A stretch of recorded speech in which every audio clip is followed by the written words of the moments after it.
Je m'appelle Marie-Ève Bryan, puis je suis survivante d'un cancer du sein.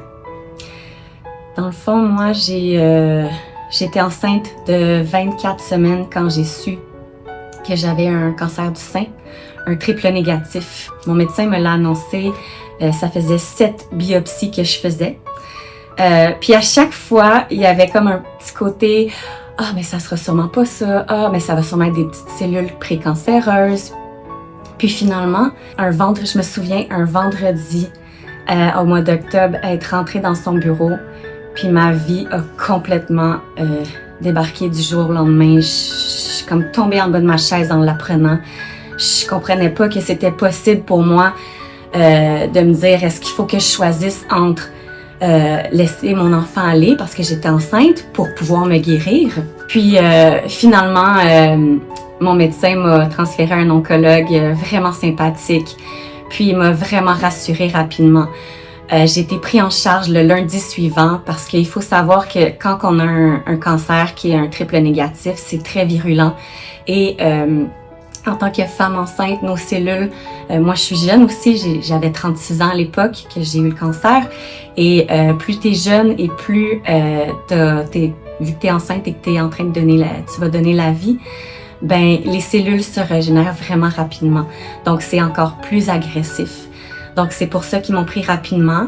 Ils m'ont vite rassurée pour me dire que je pouvais recevoir de la chimiothérapie. Et étant donné que j'étais enceinte, je ne pouvais pas faire aucune radiographie. Donc c'était ni échographie pour savoir à quel niveau j'étais. Donc on connaissait pas rien de ce cancer-là, à part que c'était un triple négatif et qu'il fallait agir rapidement. Donc ils m'ont pris en charge. J'ai dû faire 2 rounds de chimio parce que j'avais encore mon petit bébé.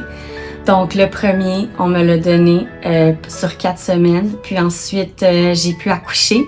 J'ai accouché un peu plus vite, dans le fond à 37 semaines, d'un beau petit garçon qui a maintenant 2 ans et demi, qui est en forme, qui a été suivi certainement parce que il pouvait avoir un mini pourcentage de problèmes avec son cœur, mais ils ont vraiment été sympathiques là-bas.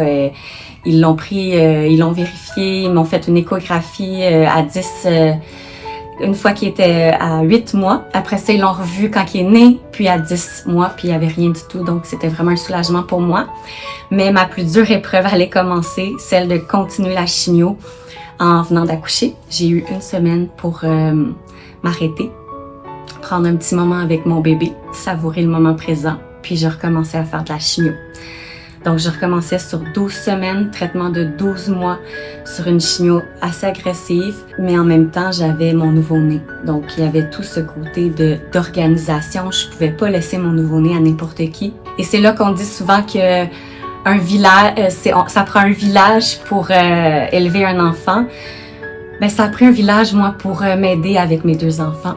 Puis, j'ai eu toute cette aide-là. J'ai tellement été chanceuse. J'avais l'impression que chaque personne qui était autour de moi avait envie de m'aider. Puis, je sentais que mes épaules se tenaient tout seules parce que j'avais ces gens-là autour de moi. Que ça soit ma famille, mes collègues de travail, mes amis, des gens que je connaissais parfois pas beaucoup, qui voulaient qui avaient envie de faire un élan de générosité. Donc, j'ai vraiment vu toute cette générosité, cette bonté-là envers les gens qui existent vraiment. C'est sûr que c'est pas dans une occasion qui est agréable, c'est pas un événement agréable à raconter ou à être dedans. C'est pas un moment de ma vie qui a été facile, mais c'est un moment de ma vie où j'ai senti que les gens étaient vraiment autour de moi. Puis donc, j'ai continué cette chimio-là avec mon petit bébé qui se faisait garder à chaque semaine.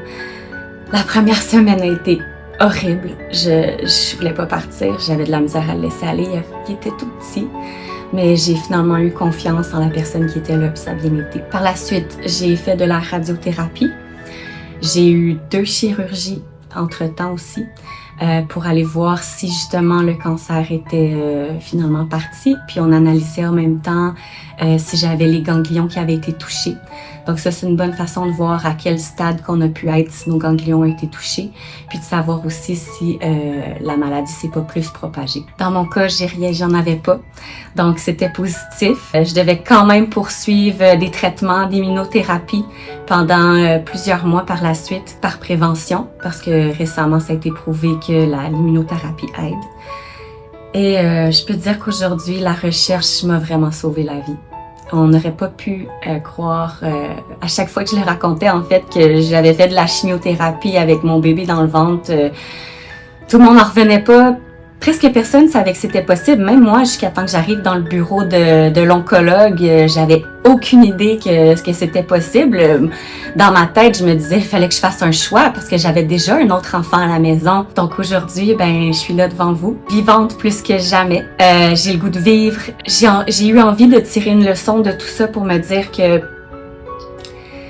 c'est important. Aujourd'hui, je suis avec vous, vivante plus que jamais. J'ai le goût de vivre, j'ai le goût d'en profiter, j'ai le goût de savourer. Je me suis vraiment promis de penser à moi, de me mettre en avant, mais aussi de pas attendre de faire les choses si j'en avais envie.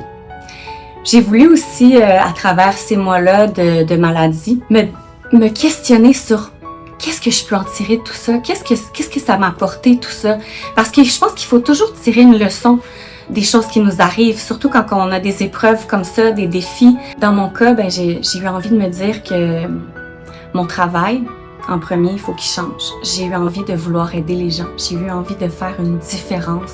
Puis c'est pour ça que j'ai approché la Société de recherche sur le cancer, parce que j'avais envie d'être là pour ces gens-là qui passaient à travers ces moments difficiles-là ou qui avaient des gens autour d'eux qui avaient la maladie. Parce qu'on sait, c'est pas seulement la personne qui a la maladie qui passe un mauvais quart d'heure, qui est dans l'épreuve, mais c'est aussi tous les gens autour d'elle, que ce soit le conjoint, les enfants, les parents. C'est vraiment difficile pour chacune des personnes autour de nous. Donc voilà, c'était ma manière de faire un peu la différence, puis de me dire qu'aujourd'hui, je me mets de l'avant et que je profite de tout. Je veux envoyer vraiment le message que la vie est belle. Profitez-en, profitez de vos enfants parce que ça peut toujours être chamboulé du jour au lendemain.